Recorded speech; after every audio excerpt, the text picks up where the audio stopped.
You make $80,000 a year. You should be comfortable. You should be middle class.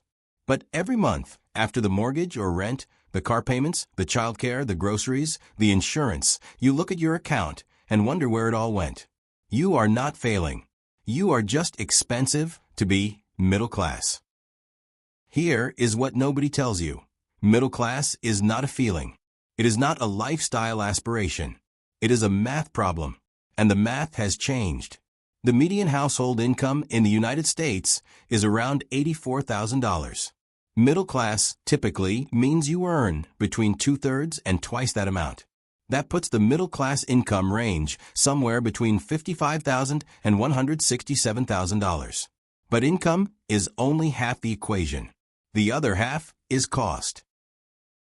This is educational, not personal financial advice. Let's start with the reality.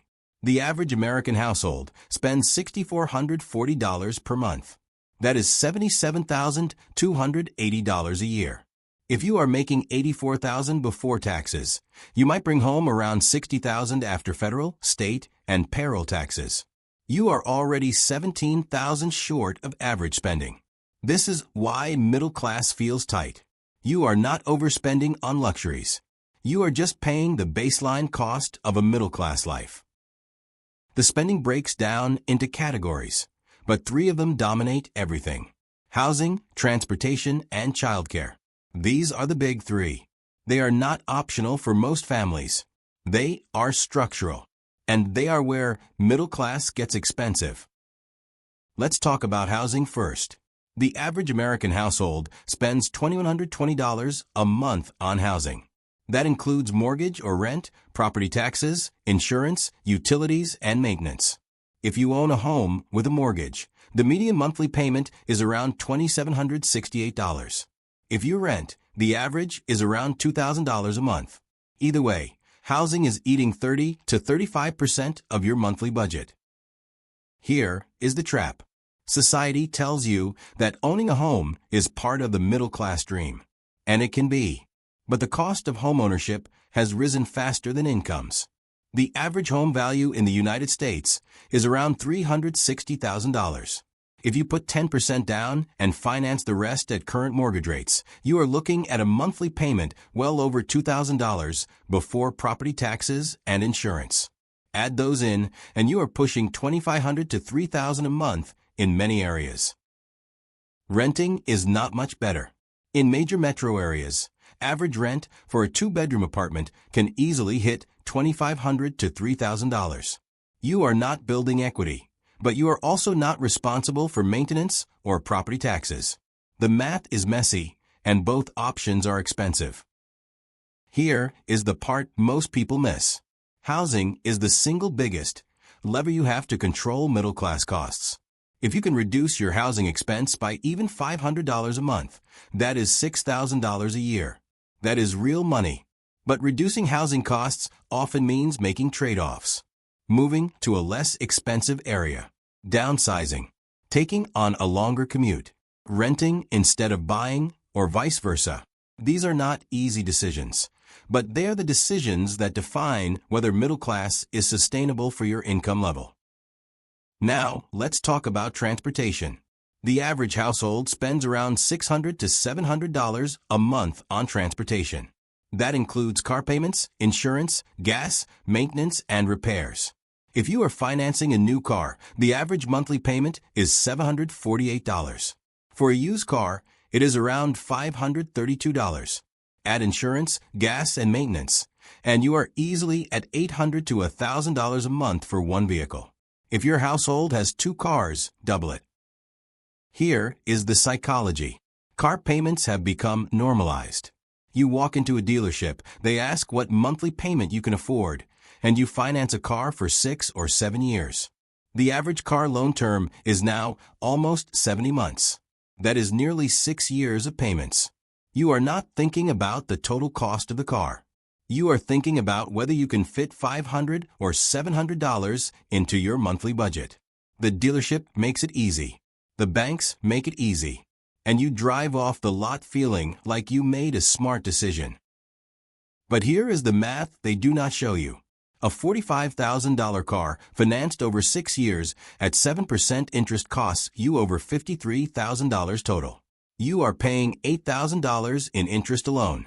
And because you are financing for so long, you are underwater on the loan for years. If you need to sell or trade in, you owe more than the car is worth.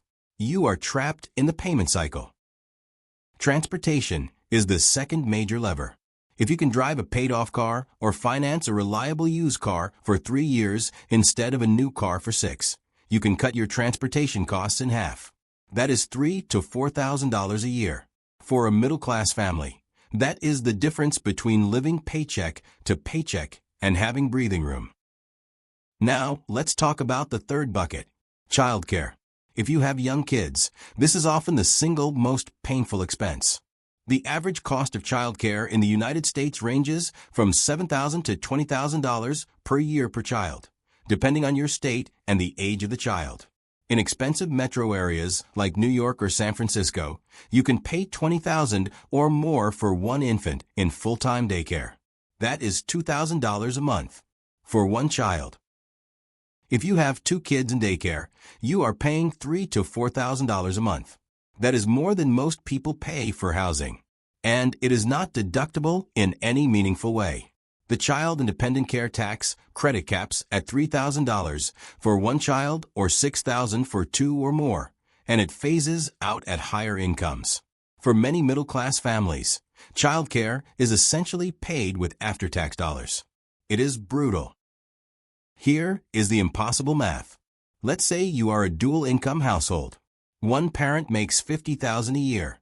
After taxes, that is maybe $38,000. If childcare costs $24,000 a year for 2 kids, you are netting $14,000. That is $1,100 a month. You are working full-time for $1,100 a month after childcare. It often does not make financial sense. So one parent drops out of the workforce or cuts back to part-time. That is a rational decision, but it also traps you. You lose income, you lose career momentum, and you lose retirement contributions. And when the kids are older and childcare costs drop, it is hard to get back in at the same level. Childcare is the third lever. Some families solve it with family help. Grandparents or relatives provide free or low-cost care. Some families stagger shifts, so one parent is always home. Some families choose to have one parent stay home until the kids are in school. All of these options have trade-offs. None of them are perfect. But childcare is one of the few expenses that is temporary. It is brutal for 5 to 7 years, and then it drops off. If you can survive that window, the financial pressure eases. Let's put this into a framework. I call it the 3-bucket system. Bucket 1 is housing. Bucket 2 is transportation. Bucket 3 is childcare or other dependent care. These 3 buckets often make up 60 to 70% of a middle-class budget. Everything else, groceries, insurance, utilities, entertainment, dining out, fits into the remaining 30 to 40%. If you want to reduce the cost of middle class, you have to address one or more of these 3 buckets. Cutting back on coffee or subscriptions will not move the needle. You need structural change. Here is a quick test. Add up your housing, transportation, and childcare costs. What percentage of your income do they consume? If it is over 60%, you are in the danger zone. You have very little flexibility. One unexpected expense, one job loss, one major repair, and you are in trouble. If it is under 50%, you have room to breathe. You can save, invest, and weather surprises. The goal is to get your big 3 expenses under 50% of your take-home income. Now, let's talk about what middle class looks like by state. The definition of middle class varies wildly depending on where you live. In Mississippi, middle class income ranges from around $36,000 to $108,000. In Massachusetts, it ranges from $67,000 to $200,000. Same country, different realities. A family making $90,000 in Mississippi is solidly upper middle class. A family making $90,000 in Boston is barely scraping by. This is why national averages can be misleading. When people say the median household income is $84,000, That does not mean 84,000 buys the same life everywhere. In San Francisco, you need over 100,000 just to cover average rent and basic expenses. In Memphis, you can live comfortably on 60,000. Location is not just a factor. It is the factor. Here is the strategic question. Can you move? If you are remote or your industry exists in multiple cities, moving from a high-cost area to a mid-cost area can be life-changing. A household making $120,000 in San Francisco might pay $3,500 a month in rent. The same household making $100,000 in Austin might pay $1,800. That is $1,700 a month or $20,000 a year. You took a $20,000 pay cut, but your expenses dropped $40,000.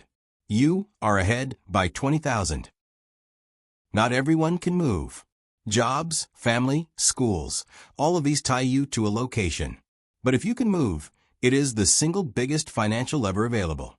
More powerful than any budget tweak or side hustle. Let's talk about the mental shift. Middle class used to mean stability. One income could support a family, own a home, take a vacation, and retire with a pension. That model is gone. Today, middle class means two incomes, both working full-time to cover the mortgage, the car payments, the childcare, the health insurance, and the retirement contributions. There is no margin. One disruption, and you are scrambling. This is not a moral failing. It is a systemic shift. Wages have not kept up with housing costs, healthcare costs, or education costs. Middle-class families are running faster just to stay in place. The treadmill keeps speeding up. But here is the paradox. Even though it is expensive to be middle class, most people still want it. Because the alternative is worse. Falling out of the middle class means worse schools, worse healthcare access, worse job prospects, and less security. So families stretch. They take on more debt. They work more hours. They sacrifice time and health to stay in the game. It is rational, but it is exhausting. Here is what you can do today. First, calculate your big three. Write down your monthly housing cost, your monthly transportation cost, and your monthly childcare cost if applicable. Add them up. Divide by your monthly take-home income. That percentage tells you how trapped you are. If it is over 60%, you need to address at least one of the three buckets. Not someday. Now. Second, identify which bucket has the most flexibility. Can you refinance your mortgage or move to a cheaper place? Can you sell a finance car and buy a used one with cash? Can you adjust childcare by shifting work schedules or finding a less expensive provider? Pick the bucket with the biggest potential savings and the least painful trade-off. That is your target. Third, model the impact. If you cut housing by $500 a month, what does that do over a year? Over 5 years? If you eliminate a car payment, how much faster can you build an emergency fund or pay off other debt? Run the numbers. Make it real. Most people avoid this because it feels overwhelming. But once you see the math, the path becomes clear. Let's talk about a 7-day challenge. Day 1. Calculate your big three expenses and your take-home income. Get the real numbers. Day 2. Research what your housing would cost if you moved to a nearby, less expensive area or downsized. Do not commit. Just look. Day 3. Look up the value of your finance cars. See what you owe versus what they are worth. Day 4. If you have childcare costs, research alternative options. Family care, co-op arrangements, part-time care, different providers. Day 5. Add up the potential annual savings from each bucket if you made a change. Day 6. Rank the options by pain level. Which change would disrupt your life the least? Day 7. Make a decision. Not to execute immediately, but to commit to a direction. Housing, transportation, or childcare. Pick one bucket to address over the next 6 months. At the end of 7 days, you have clarity. You know your numbers. You know your options. You know your next move. You are not passively accepting the cost of middle class. You are actively managing it. Here is the final point. Middle class is not about income. It is about margin. If you make $150,000 but spend $145,000, you are broke. If you make $70,000 but spend $55,000, you have options. Margin is everything. Margin is savings. Margin is time off when you are sick. Margin is saying no to a bad job. Margin is the difference between financial stress and financial stability. The three buckets, housing, transportation, and childcare, determine your margin. They are the dials you turn. Everything else is noise. You can cut your grocery bill by $50 a month and feel virtuous. But if you are paying an extra $1,000 a month on a car you did not need, you are rearranging deck chairs. Middle class in America costs roughly $77,000 a year for the average household. But it can cost $50,000 or $110,000 depending on your choices in the three buckets. Those choices are hard. They involve trade-offs. But they are also the only choices that matter. If you are making middle-class income and feeling broke, you are not doing it wrong. You are just expensive. The question is, which expense can you change? Housing, transportation, or childcare? Pick one. That is where everything shifts.